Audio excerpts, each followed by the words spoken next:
लेकर Benjamin Netanyahu कई दिनों से खामोश थे, लेकिन अब उन्होंने ईरान पर हमले का प्लान बता दिया है। नेतन्याहू ने कहा कि ईरान पर इतना खतरनाक वार किया जाएगा कि वो सोच भी नहीं सकता। ईरान की तरफ से भी बेंजामिन नेतन्याहू की धमकी का रिएक्शन आ चुका है।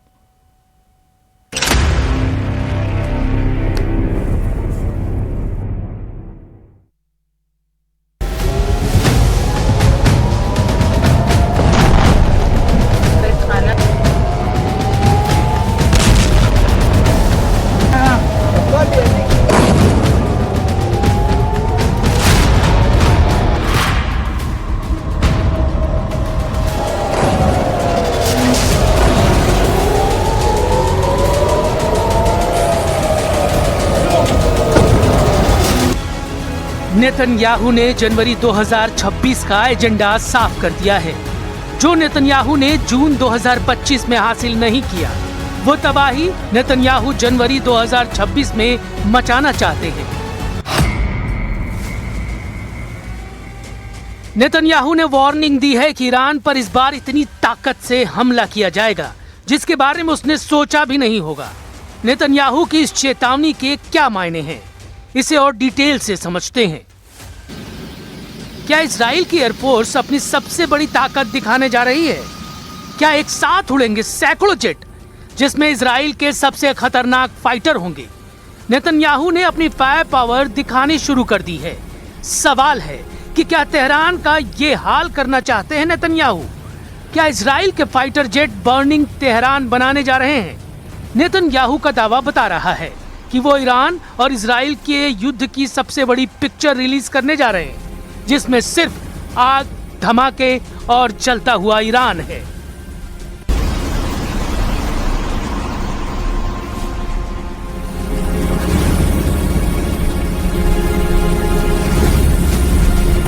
इजराइल का F-15 फाइटर जेट फिर तैयार किया जा रहा है। इजराइल के बहुत ही सीक्रेट एयरबेस से आई इस वीडियो ने तेहरान से लेकर मॉस्को और बीजिंग से लेकर दुनिया के तमाम हिस्सों में अलर्ट जारी कर दिया है। खबर पक्की बताई जा रही है क्योंकि पश्चिम एशिया में नया खौफ बहुत बड़े सवालों के साथ पैर पसार रहा है। –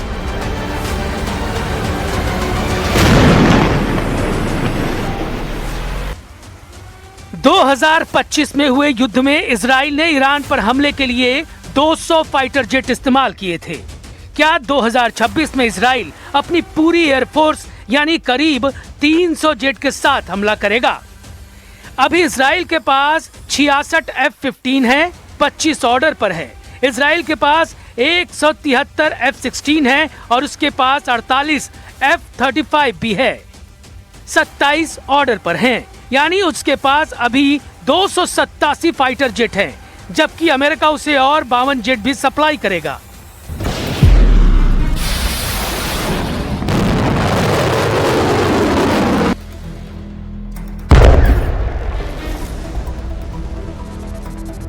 ईरान को लेकर इस वक्त डोनाल्ड ट्रंप ने युद्ध वाली तैयारी का ऑर्डर जारी कर दिया है। इसमें कोई शक नहीं कि युद्ध को लेकर ईरान और अमेरिका दोनों की तैयारी जबरदस्त है। अमेरिका की नौसेना ईरान के आसपास जमा होने लगी है। अमेरिका ने खाड़ी में अपने अड्डों को अलर्ट किया हुआ है। बहुत से अड्डे खाली भी कर दिए गए हैं ताकि उसके सैनिक ईरान के मिसाइल अटैक का शिकार न बने।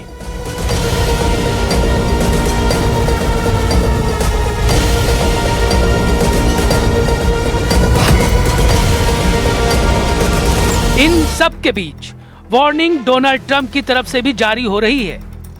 बेंजामिन नेतन्याहू भी वार्निंग दे रहे हैं और दोनों के बीच में फंसे हुए ईरान के सर्वोच्च नेता अली खमैनी ने भी कह दिया यलगार, यानी युद्ध वाला बारूद तीनों देशों में सुलग रहा है।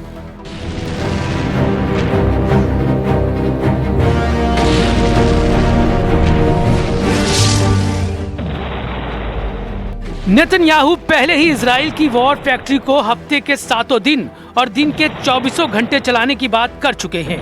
वो ये भी कह चुके हैं कि युद्ध के लिए जो भी चाहिए होगा वो हासिल किया जाएगा।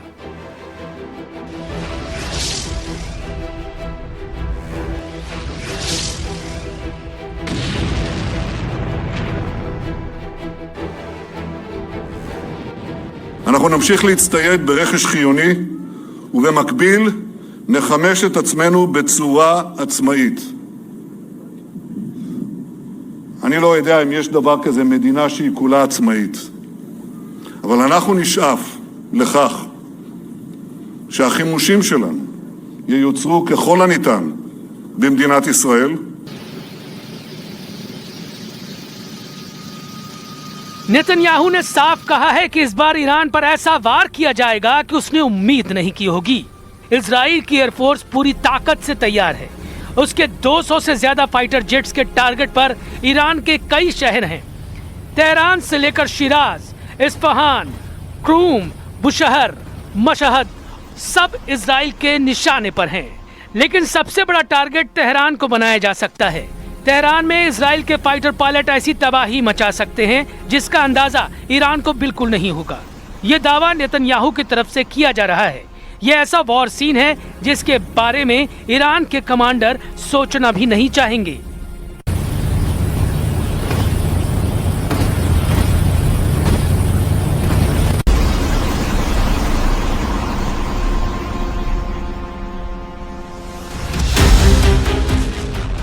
नेतन्याहू ईरान की ताकत को 2026 में ही खत्म करना चाहते हैं, लेकिन इजराइल की ताकत बढ़ाने के लिए उन्होंने 10 साल का एजेंडा फाइनल कर दिया है।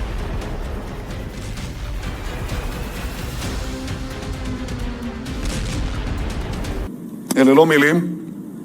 לפני כמה שבועות אני אישרתי, יחד עם שר הביטחון ושר האוצר והצוותים שנמצאים כאן, סך של 350 מיליארד שקל בעשור הקרוב, לבנות תעשיית חימוש עצמאית למדינת ישראל.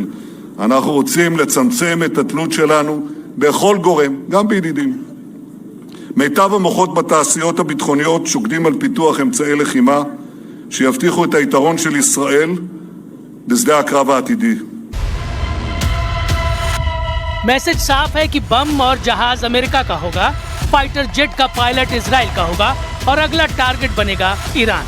अमेरिका और इजराइल ईरान के खिलाफ जॉइंट ऑपरेशन करेंगे। इसका इशारा डोनाल्ड ट्रंप की तरफ से किया गया है। इस वक्त ईरान की 3 ताकत इजराइल और अमेरिका के निशाने पर है। पूरी दुनिया इस ताकत के बारे में जानती है। तेहरान से लेकर तेल अवीव तक ताकत को दुनिया ने महसूस किया है और ईरान के कोने कोने में ये ताकत पूरे दमखम के साथ बता रही है कि हिंसक प्रदर्शन को बर्दाश्त नहीं किया जाएगा।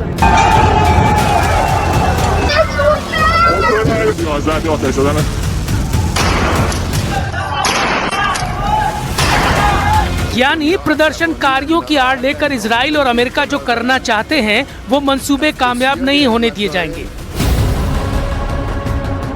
ईरान की लीडरशिप इस वक्त ट्रंप और नेतन्याहू के टारगेट पर है। दूसरे नंबर पर ईरान का परमाणु कार्यक्रम है जिसे मिटाने की कसम ट्रंप और नेतन्याहू दोनों ने खाई है। और तीसरे नंबर पर है ईरान की मिसाइल पावर जो नेतन्याहू को बहुत ज्यादा परेशान कर रही है और इसका तनाव अब ट्रंप को सताने लगा है। If they will continue with the missiles, yes. The nuclear, fast. Okay? One will be yes, absolutely. The other will do it immediately.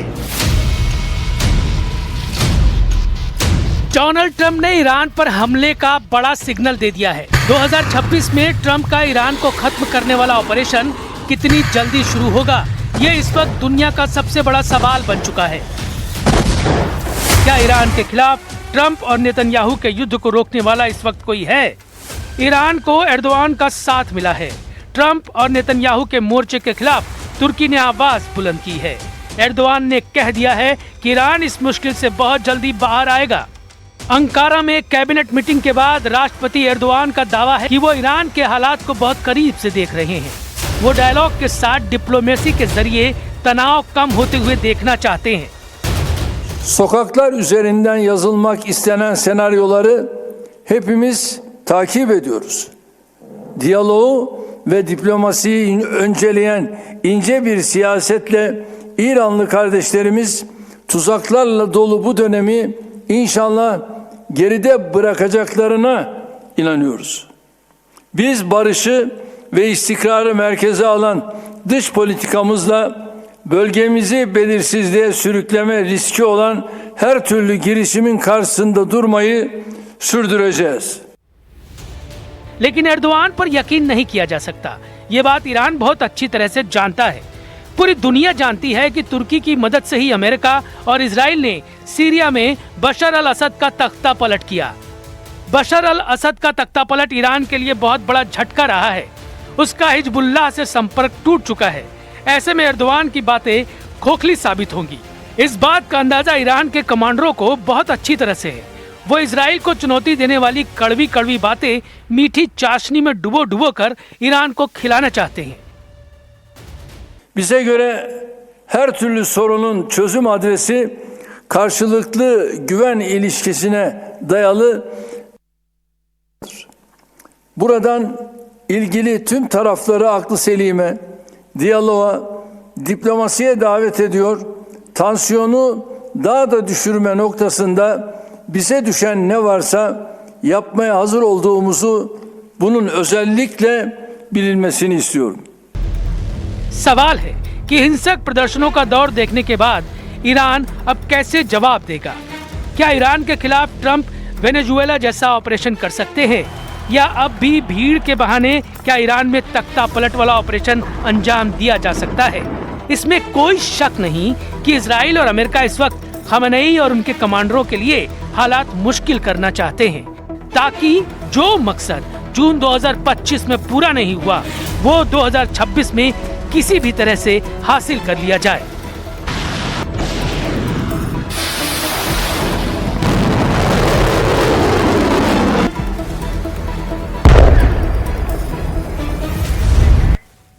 और खास रिपोर्ट में अभी के लिए बस इतना ही।